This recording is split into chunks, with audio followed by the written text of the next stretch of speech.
ఎప్పుడు కనిపించినా ఎన్నిసార్లు కనిపించినా పొగడకుండా అడగకుండా ఉండలేకపోతున్నాం. మీరేమో 96లోనే ఆగిపోయారేంటి సార్? ఇది 2026. సరే, పొగడొద్దు, పొగిడితే తట్టుకోలేదు. Yes please. అందరికీ నమస్కారం. First of all Padmashri doctor Natakireeti Rajendra Prasad garu congratulations. ఎందుకంటే ఒక గర్వకారణం ఆయన ఇండస్ట్రీ. ఈరోజు ఈ సినిమా ఆయన సినిమానే, ఇది వెంకటేశ్వర స్వామి సినిమా. వెంకటేశ్వర స్వామి లేకపోతే ఈ సినిమా ఉండేది కాదు.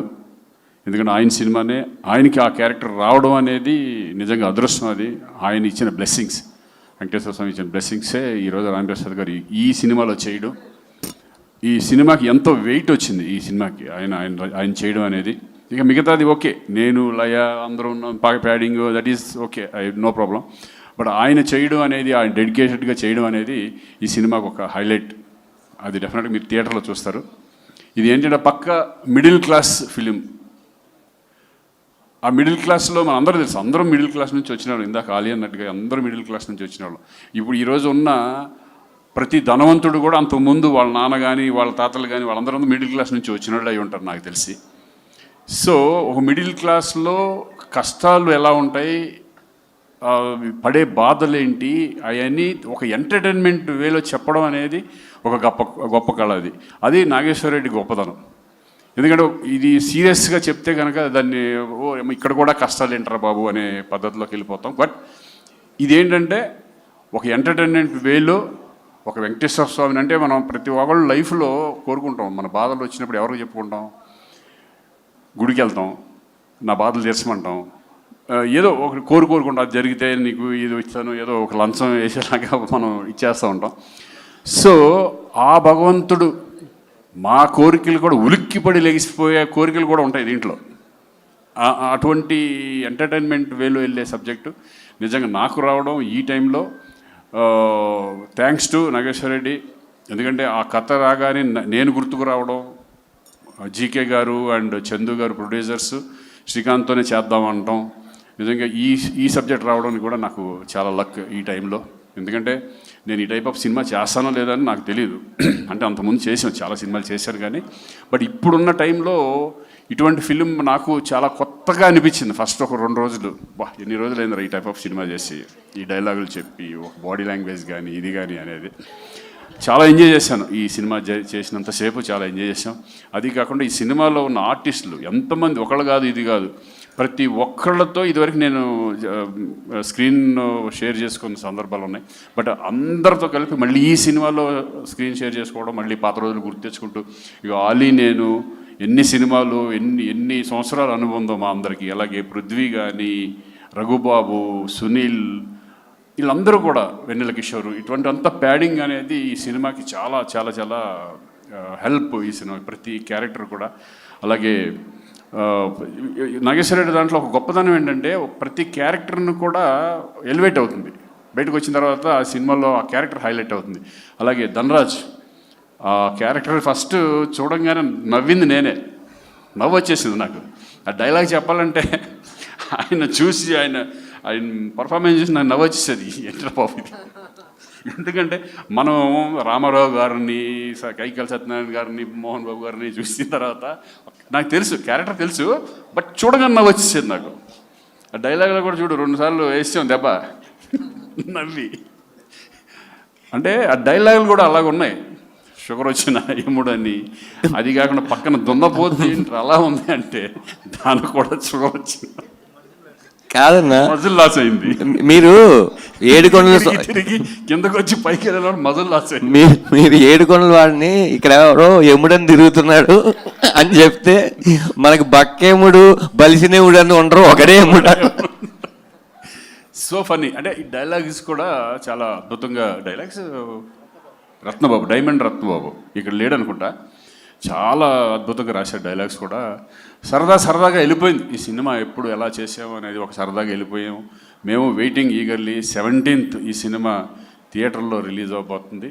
అలాగే ఈ సినిమాకి అద్భుతంగా మన అంజీ, నాకు అంతకుముందు కూడా మేము కలిసి చేసాం. ఆయన దీంట్లో పడ్డ కష్టం. ఎందుకంటే ఒక డైరెక్టర్కి ఒక కెమెరామెన్కి అనుబంధం ఉంటే మంచి మంచి సినిమాలు వచ్చే అవకాశం ఉంటుంది. మంచి మంచి ఫ్రేమ్స్ కానీ మమ్మల్ని బాగా చూపించే విధానం. నేనే కొంచెం లావుగా ఉన్నాను అనుకో, అదే ఎందుకు నాకు అర్థం అంటే పర్సనల్గా లావుగా ఉన్నాను. నేను అడిగా ఏంటి ఎక్కువ లావుగా ఉన్నట్టున్నాను అని, కానీ నిజంగా అది నాదే, అది ఏం కాదు. ఎందుకంటే ఆ టైంలో కొంచెం లావుగానే ఉన్నానులే. సో వెరీ హ్యాపీ అండి. ఇటువంటి ఫిలిం ఆదరిస్తారని ప్రేక్షకులందరూ, ఎందుకంటే చక్కగా ప్రతి ఒక్కళ్ళు కనెక్ట్ అవుతారు ఈ ఫిలింకి. మిస్టర్ మిడిల్ క్లాస్ అనే దానికి అందరూ కనెక్ట్ అయ్యే విధంగా ఈ ఫిలిం ఉండబోతుంది. అలాగే మా మ్యూజిక్ ఈరోజు నిజంగా చూస్తుంటే దడదడలాడిపోతుంది మొత్తం. రికార్డింగ్ సాయి కార్తీక్తో కూడా నేను పనిచేశాను. నా సినిమాలు కూడా చాలా చేశాడు. అలాగే అశోక్ కుమార్ గారు కానీ మా ఫ్రెండ్ అడి చిట్టిగడేడి అక్కడ ఉన్నాడా చిట్టి, వీళ్ళందరూ కూడా బ్రహ్మాండంగా అందరితో సరదాగా వెళ్ళిపోయింది. లయ లేదు ఈరోజు. నాకు మధ్యాహ్నం ఫోన్ చేసి అంటే రాలేకపోతున్నాను శ్రీకాంత్ గారు, నా తరపున కూడా మీరు చెప్పండి ఇట్లా ప్లీజ్ అని చెప్పేస్తే ఆవిడ కూడా ఈ సినిమాకి చాలా హెల్ప్. అంటే మీ ఇద్దరం చాలా స్వరాభిషేకం తర్వాత, అది నేషనల్ అవార్డ్ ఫిల్మ్, స్వరాభిషేకం తర్వాత మళ్ళీ కాంబినేషన్తో చేయడం లయ ఆఫ్టర్ కమ్ బ్యాక్ పర్ఫెక్ట్గా సూట్ అయింది. అందరు క్యారెక్టర్లు పర్ఫెక్ట్గా సూట్ అయినాయి. అలాగే మెయిన్ ఇంపార్టెంట్ ఏంటంటే ప్రొడ్యూసర్స్. ఈ సినిమా వాళ్ళు లేకపోతే 100% ఈ సినిమా జరిగేది కాదు, నాగేశ్వర రెడ్డికి వచ్చేది కాదు, నాకు వచ్చేది కాదు. 100% వాళ్ళ బ్యాకింగ్, వాళ్ళు ప్రోద్బలంతో ఈ సబ్జెక్ట్ మనం చేస్తున్నాం అనేది గట్టిగా ఉండటం. జీకే గారు, గంగుల కమలాకర్ గారు, అలాగే చందు గారు. ఆయన తిట్టుకున్నా పర్లేదు, నేను చెప్పాల్సిందే. కరీంనగర్ ఆయన అన్న కదా మరి, అంటే ఇంకొక గంగుల కమలాకర్లు ఉన్నారా? ఓహో ఆయన వేరా, సరే ఓకే. ఎనీవే జీకే గారు థ్యాంక్ యూ వెరీ మచ్. ఎందుకంటే మీ ప్యాషన్ మాకు తెలుసు. సినిమా మీద మీకు చాలా ఏ సీన్ ఎలా ఉండదు మీరే చెప్పేసేవాళ్ళు మాకు. సో ఇంకా మీ ప్రొడక్షన్ దగ్గర నుంచి చందు గారు ఇంకా మంచి మంచి సినిమాలు రావాలని నేను మనస్ఫూర్తిగా కోరుకుంటున్నాను. నాగేశ్వర రెడ్డి డెఫినెట్గా హోప్ మనం మళ్ళీ మంచి మంచి సినిమాలు చేద్దాం. ముందు మంచి ఎంటర్టైన్మెంట్ మూవీస్ తీసుకురా. డెఫినెట్గా ఆడియన్స్ మంచి సినిమాలు ఎప్పుడు కూడా నాకు నమ్మకం ఏంటంటే ప్రేక్షకులు ఆదరిస్తారు 100%. ఎంటర్టైన్మెంట్ మూవీస్ ఈ మధ్య బాగా తక్కువ ఉన్నాయి కాబట్టి అనిల్ రావుపూడి లాంటి మళ్ళీ ఒక F2లు, శంకర్ వరప్రసాద్లు ఈ టైప్లో ఆడియన్స్ ప్రూవ్ చేశారు. ఒక ఎంటర్టైన్మెంట్ మూవీ డెఫినెట్గా మళ్ళీ చూస్తారని నమ్మకం మా అందరికీ ఉంది. Thank you. జూలై 17th ప్రేక్షకులు అందరూ థియేటర్లో చూడాలి, దీన్ని ఆదరించాలని మనం కోరుకుంటున్నాను. Thank you very much. Thank you so much Srikanth garu. Thank you Nageswara Reddy గారి. మార్క్లో మీ టైమింగ్తో, మీ అందరి టైమింగ్తో మేము అందరం బిగ్ ఫన్ని ఎంజాయ్ చేయడానికి రెడీ అయిపోయాము 17th July. Thank you so much. So మర్చిపోయాను, కరుణ గారు అదే ఒక చెల్లెలుగా నాకు, అంటే తను ఎప్పటి నుంచో ఒక చెల్లెలుగా నన్ను అన్న ఎప్పటి నుంచో అంటుంది. తను కూడా వండర్ఫుల్ ఆర్టిస్ట్. తను ఈ సినిమాలో ఒక చెల్లెలుగా చేయడం. అలాగే భూపాల్ ఒక బావ, ఏ బావో తెలియట్లేదు అది. ఆ బావ క్యారెక్టరేషన్ మా మిత్రుడు తమ్ముళ్ళు అంటాడు భూపాలు. వీళ్ళందరికీ కూడా థ్యాంక్ యూ వెరీ మచ్. అంతే కదరా, నిన్ను మర్చిపోలేదు కదరా. థ్యాంక్ యూ రా. 500 రూపాయలు ఇచ్చావు, చూద్దాం ఈ సినిమా ఏమవుద్దనేది. హిట్ కొట్టాలని మనస్ఫూర్తిగా కోరుకుందాం. ఆ వెంకటేశ్వరస్వామికి కుబేరుడు అప్పిచ్చినట్టు నీకు నేను ఇచ్చా.